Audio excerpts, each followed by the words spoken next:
Hi everyone. I'm Giorgis Georgakoudis, and I'm a computer scientist at the Lawrence Livermore National Laboratory. I will be presenting you our work on benchmarking and understanding how compiler optimizations affect OpenMP performance. And other people that are involved in this work include Ignacio Laguna and Tom Skoglan from Livermore as well. And of course, Johannes Derfert from Argonne National Laboratory. So starting a bit with explaining what is the problem. What we know is that Clang LLVM optimize differently OpenMP programs compared to their serial elision. So if we look at the code on the left, that we have this small snippet that includes a Pragma OMP parallel region. If we compile this without OpenMP enabled, so when we get the serial elision of the program, what happens is that the compiler ignores the OpenMP parallel region Pragma and basically treats the whole code as a sequential series of code. And it's able to optimize through by doing the typical compiler optimizations that are happening in code. Now, when we turn on the OpenMP compilation, then internally the compiler performs some transformations that change the structure of the code. So giving a little bit of information on how those transformations are happening. What the compiler does is that it takes the body of the parallel region and it outlines it to a function that takes as arguments pointers to the shared variables that this region is using. And the other thing that the compiler is doing is that it emits an OpenMP runtime function call that is going to implement the fork join semantics and then passes this outlined function as an argument. So this way of compiling OpenMP creates two planes of indirection inside the code. And one plane is by adding the extra function calls for the OpenMP runtime and the outline region. And the other plane of indirection is that we convert some variables to pointers. And from what we expect to see is that this type of transformation is going to make compiler analysis harder, and also it's going to make optimization harder in the OpenMP compilation case. But to show some more concrete examples, we take two kernels from the Rodinia benchmark suite, Hotspot and SRAD. So Hotspot is a heat dissipation 2D kernel, and SRAD is an imaging kernel for performing spectral diffusion. And what we do is that we compile them in two different ways. So in one way, we get the serial elision compilation of the program, and we get the sequential executable. And in the other case, we enable OpenMP. So we get an OpenMP enabled executable. And we want to see what happens in terms of performance by having those two executables. And what we do is that we execute the sequential executable a bunch of times, and we also execute the OpenMP executable. And for the OpenMP executable, we specifically set the parallelism to be to use a single thread. So we do single thread execution. And this means that we expect the runtime overhead to be minimal because no threads are going to be spawned, and no synchronization overhead is going to be present. And doing this experiment, what we would expect to see is that the performance between those two modes of execution would be roughly equal. But we see two very different behaviors by looking at those programs. So in the graphs, we show the type of executable on the x-axis, and on the y-axis, we show the execution time. And for Hotspot, what we see is that the OpenMP single thread execution is faster than sequential by about 25%. And for SRAD, what we see is that the OpenMP single thread execution is 135% slower, which means more than 2 times slowdown. So this shows that compiler optimization was very different for these programs because of OpenMP compilation. And part of our work is to answer the question why this is happening. So to try to answer this, we create a framework called Pharos. So Pharos is the Greek word for lighthouse. And this framework helps us analyze compiler, is created to help us analyze what is the impact of OpenMP compiler optimizations on programs. So for functionality, we set 2 targets. One is that we would like to pinpoint what are the compiler optimization differences when we compile the OpenMP version of the program versus its serial elision. And the other target that we set is that we would like to be able to quantify how the differences in compiler optimizations affect performance in terms of execution time or some other performance metric. And the design goals for creating this framework is that we want it to be extensible. So we want to be able to add more programs to the OpenMP, to this OpenMP analysis. And we want to have output that is informative, which means that we want to be able to get easy to read reports and results that can be used by compiler developers and application developers to understand the impact of compiler optimization on performance. And we want to make it as much reproducible as possible. So this means that it makes easy to share configurations and share inputs between different people, so they are able to observe results and make their own observations in a reproducible way.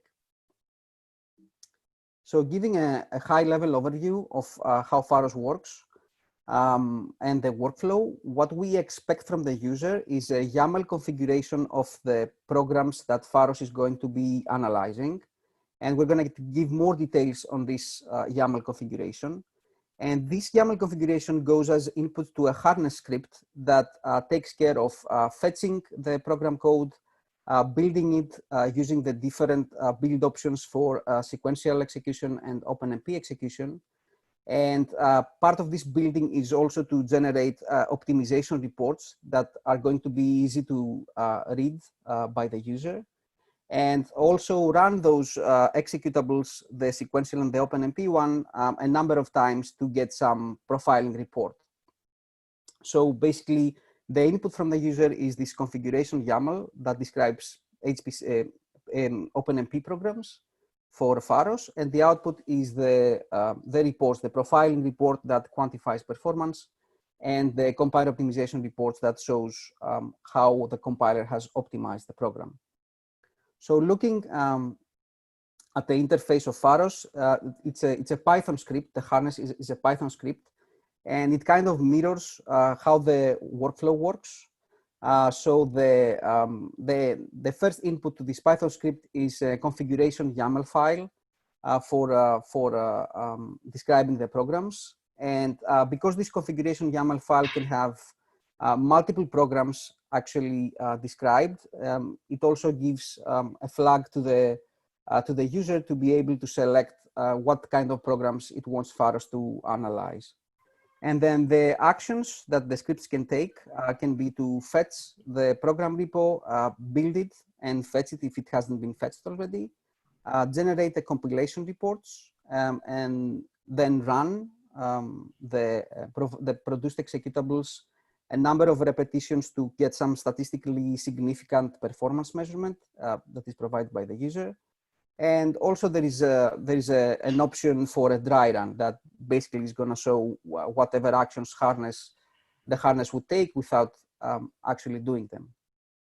So looking in the details of how a YAML configuration specification works for a program, it's basically a nested dictionary of keys in YAML that provides all the information that Pharos needs to build and run a program. So in this example here, we show how we configure Lulesh, and going through the keys, the fetch key basically provides the command to fetch the source code of the program locally. The build dir key provides the directory for that Pharos needs to enter for building this program. And then the build key provides a subset, some subkeys that are able to describe the different build options that we want to have while we're building the programs. So those build options are going to be used for testing the different running options and also for generating compilation reports to show the differences. So in that case, we have two build options, so the sequential one and the OpenMP one, and they are identical with the same optimization level of O3 and also creating LLVM remarks for reporting.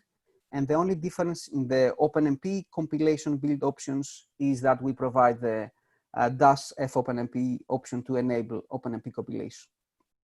Now, the next key copy basically tells Pharos what are the files that need to be copied to the testing directory for running the benchmark test.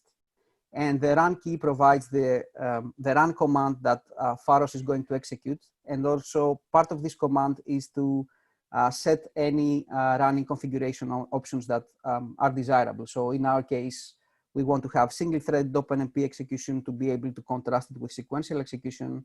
So we set the OpenMP environment variables for the number of threads and also bind the thread in a core. So the next key input provides what is going to be the input to the execution in the run command. And then there is the key measure. So this is optional in Pharos, and the function of this key is to provide a regular expression to Pharos to parse when it gets the output of the execution of programs. So it is optional because if the user does not provide a regular expression for capturing output, then what Pharos does is that it measures execution time end to end from the start of the execution of the program to the finish. And lastly, there is the key clean, and this is what Pharos does when it wants to build a different configuration option to get the source code repo to a pristine state before going on with a building. So going forward on how Pharos generates compilation reports. So Pharos reuses LLVM remarks and the opt-viewer tools to make this reporting available. So to give more detail, when Pharos builds a program, for all the different configuration options that exist, it collects the LLVM remarks. So LLVM remarks are basically optimization information that the LLVM produces. And this creates one optimization remark file per source file in the application that includes information on what optimizations passed, which means what optimization applied for every source line in the source file examined. It includes information of what kind of optimization missed, and it also includes information on analysis that LLVM was performing for driving optimization. So by doing this compilation for the different build options and creating those LLVM remarks files, what Pharos does is that it combines individual remark files to a single unified remark file for all those source files for all the different build options, so sequential and OpenMP in our case. And then it hands over those unified remark files to the opt-diff tool. So the opt-diff tool is part of the LLVM toolchain, and what it does is that it can provide a diff file of different optimization remarks described. So it can show optimizations that passed only in sequential and only in OpenMP, or optimizations that missed only on sequential or only on OpenMP, and the same thing for analysis. And the next thing in this generation report pipeline is that Pharos gives this diff of remarks to the opt-viewer tool. And what this opt-viewer tool is that it produces an HTML report of the respective optimization remark that is easy to read and shows information on the compilation. So we're going to show examples of how this HTML report output looks like as we go through the presentation. So talking about how Pharos runs programs and collecting the profiling results, which in our case has to do with execution time. Pharos runs the different executables produced from the different build options, so sequential and OpenMP in single-thread mode in our case, a number of times as specified by the user in the harness, and measures timing for all those independent runs. And at the end of this experiment, it collects all those timings in a results YAML file, And this YAML file follows a little bit the specification in the configuration input by having again a nested dictionary of keys, where at the top level is the program name, which has been provided by the user. And then in the second level, for each different build option, this results YAML files includes a list of all the different execution timings collected during this run. And again, those execution times can be either the output of parsing the program output using a regex expression using the measure key, or it can measure end-to-end execution time within Python. So far in Pharos, we were able to integrate 39 OpenMP programs, and that shows that it's extensible and it's general to be able to have more programs integrated in the future. So we have integrated HPC, proxy, and mini applications. Most of them are relevant to the exascale computing project. And we also have included the large open source application GROMACS for molecular dynamics. We also include the C versions of the NAS parallel benchmarks, and we also include all the kernels of the Rodinia benchmark suite implemented in OpenMP. So by integrating all those programs, we perform a first evaluation to see how the performance of a sequential versus single-threaded OpenMP compilation differs. And what we do is that we measure execution time for single-threaded OpenMP, and then we normalize it over the execution time of the sequential executable. And what we get is this slowdown metric that tells us how much slower was the OpenMP single-threaded execution. And we show results for a number of programs integrated with Pharos. So on the x-axis is the name of the program, and on the y-axis is the slowdown. And we pick the results that are most interesting. So basically, we show programs that either have a slowdown that is more than 1.1, so roughly more than 10%, or we show programs that do not have slowdown, but they actually have speed up for OpenMP compilation. And we show the programs that have more than 5% speed up. So the big picture on the results is that, as we expect by understanding how OpenMP compilation works, we see that 12 out of the 16 programs shown actually experience slowdown, and only 4 of them experience speed up. And we take again the 2 corner cases, which is the 2 examples we saw at the beginning. So Hotspot actually shows the maximum speed up, which has about 25% faster performance when using OpenMP compilation.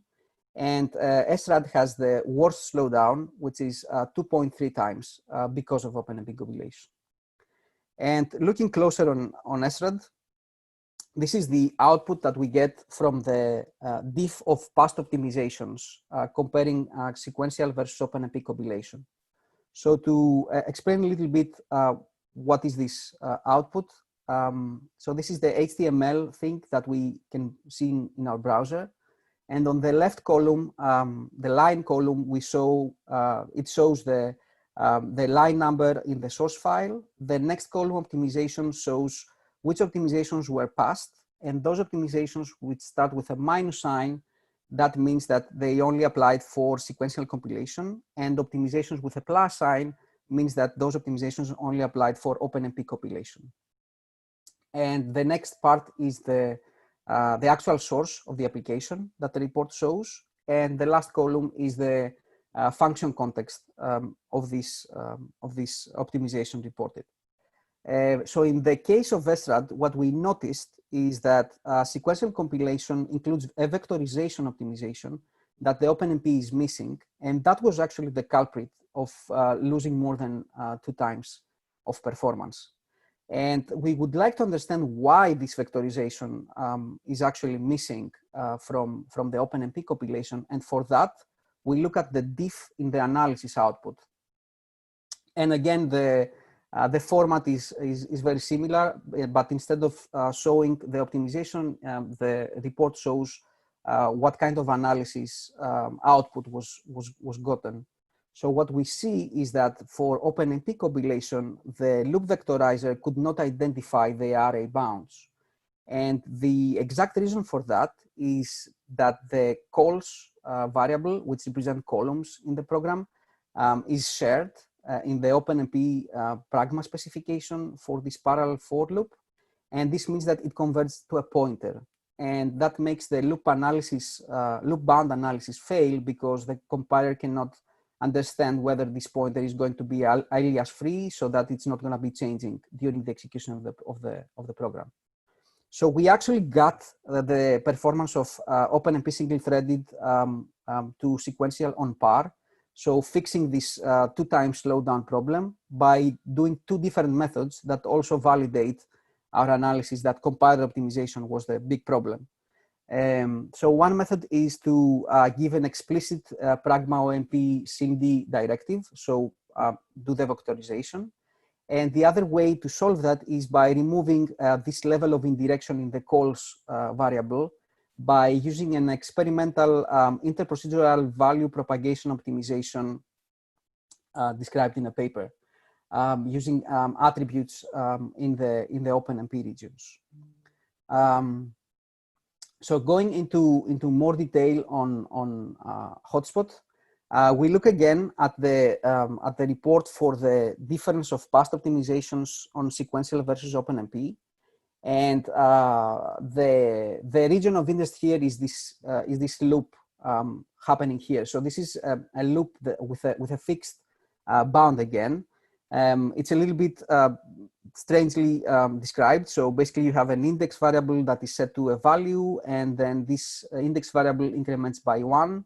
And the end of the iteration comes in a fixed boundary because the block size C is actually a preprocessor constant.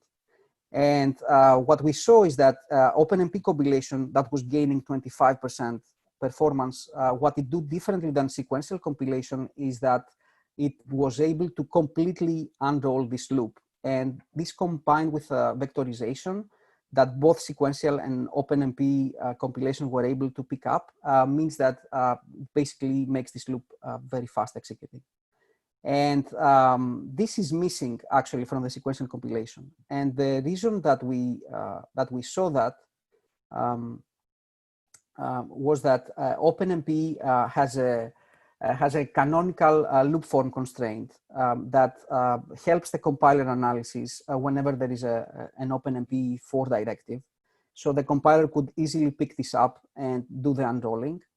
And also there is this definition of this declaration of the pragma OMP SIMD directive. And this tells the compiler that any computation that is happening in this loop, which in our case involves arrays, so pointers, means that these pointers are dependence free. So this makes the compiler understand that it does not need to have any runtime checks for aliasing. And we were able also to solve this performance difference by refactoring the source code. So we perform 2 types of changes. So one is that we made the loop simpler, so that loop analysis could pick it up and understand the bounds. And the other thing that we did is that we declared the pointers in the array variables used in the computation as restrict. So this helped to remove any runtime checks. And after doing those 2 things, we were able to get the sequential performance on par with OpenMP. So again, that was an artifact of compilation. So concluding my presentation, in summary, we see that OpenMP compilation has really complex effects on compiler optimization. And this means that programs may become slower, or that's the most common case, or they actually can become faster. And to be able to understand this and analyze it better, we created Pharos as a framework to do that. And as future work, what we want to do is that we want to improve the compilation reporting. So besides the source code, we would like to also include LLVM-IR, because this is going to help the compiler developers understand better how those transformations work. And we would also like to integrate OpenMP optimizations remarks that are newly added to the LLVM compiler. Also, we would like to extend Pharos from being only an analysis tool to also be a kind of recommendation tool that can tell application developers what kind of refactorings they can do to maximize optimization, and even help compiler developers by showing how optimizations are affecting differently the execution to help redesigning them. And lastly, we would like to integrate more profiling information besides execution time.